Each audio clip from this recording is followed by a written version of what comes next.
aming awit ay likha po muli ng iyong lingkod.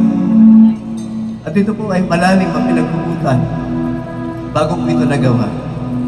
At mismo ang Panginoon ang nagbigay ng mensahe, ng melody, ng awitin ito. Ito po ay ang pinaghugutan po dito ay between life and death. Dumating sa punto ng inyong lingkod dahil sa isang pagbagsak, pagkakamali, ay humantong sa isang desisyon na gusto ko nang to end up my life. At ako po ay nagpasya isang hapon habang ako ay nag-iisa sa aming bahay. Ako po ay nagawa ng isang bagay na doon ko sisimulan ang pagwakas ng aking buhay. Dahil sa pagkakamali, dahil ang inisip ko, ang inakala ko, iniwan ako ng Diyos. Pinabayaan niya na wala na akong pag-asa. Pero noong time na inilalagay ko na siya sa aking leeg at oras na para ako'y magdesisyon, ilang nagsalita ang Panginoon. Sabi niya, tinawag kita. Tinawag kita.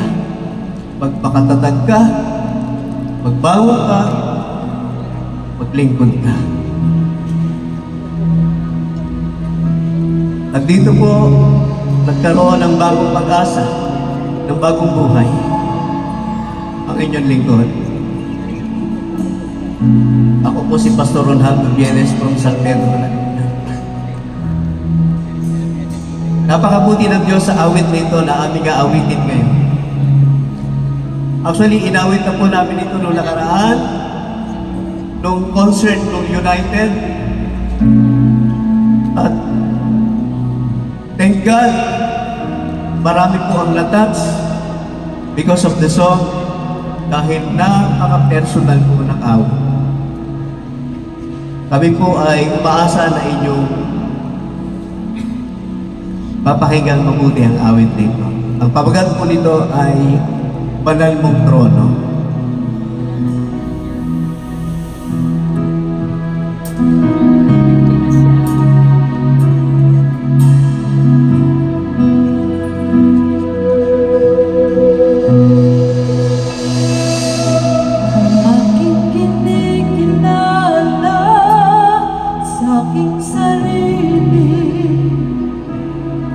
Walang magagawa kung wala kang aming Jesus.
pastors, bishops, hindi natin iniintindihan because we're serving a great God. At minsan kahit sabihin ng iba, para na tayong baliw, di bali na. We serve a great God.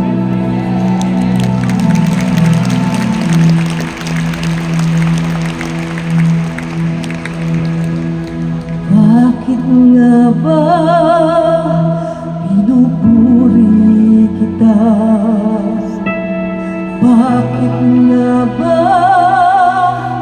sinasamba ka?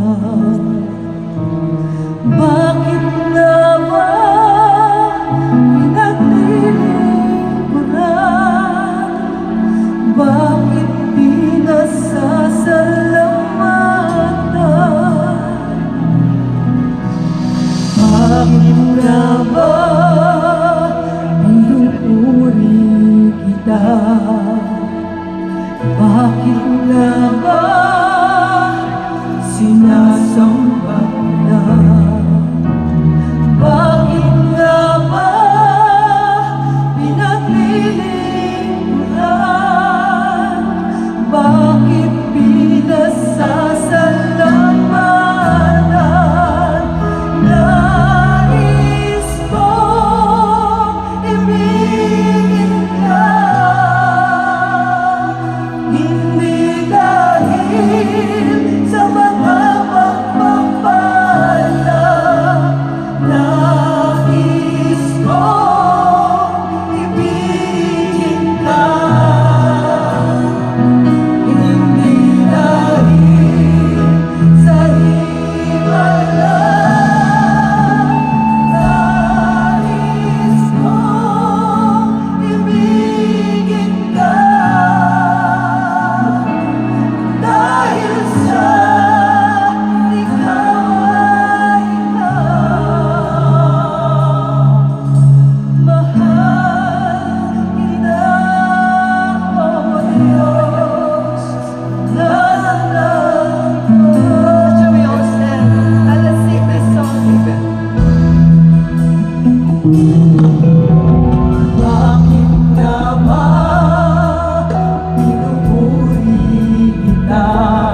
Diyos ang papuri.